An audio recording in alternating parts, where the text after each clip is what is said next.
Hey guys, welcome back to my channel. ఈరోజు ice cream స్టిక్స్తో band హోల్డర్ని చేసుకుందాం.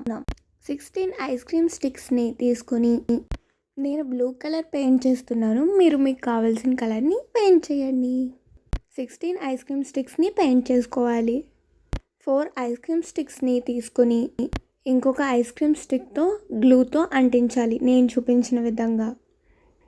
అలా 4 చొప్పున 4 అంటించుకోవాలి నేను చూపించిన విధంగా. ఇప్పుడు కార్డ్బోర్డ్ తీసుకుని 5x5 డ్రా చేసుకోవాలి.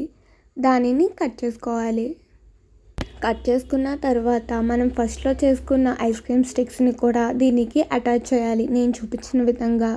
ఒక వైట్ కలర్ షీట్ మీద రౌండ్ సర్కిల్ గీసుకుని అలా 2 కట్ చేసుకోవాలి. బ్లాక్ కలర్ షీట్ మీద కూడా అలాగే డ్రా చేసుకొని కట్ చేసుకోవాలి.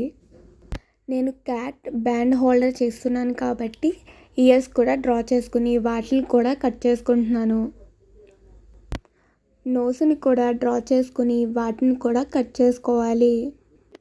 ఇప్పుడు ఇయర్స్ని అటాచ్ చేయాలన్నమాట.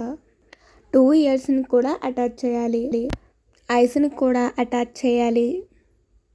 అలా అటాచ్ చేసుకున్న తర్వాత ఇవన్నీ బ్యాండ్ హోల్డర్కి అటాచ్ చేయాలి. ఇయర్స్, ఐస్, నోస్ అన్నీ అటాచ్ చేయాలన్నమాట. అంతే, మన క్యూట్ బ్యాండ్ హోల్డర్ రెడీ అయిపోయింది. మీకు నచ్చిందో లేదో చెప్పండి. Thank you for watching.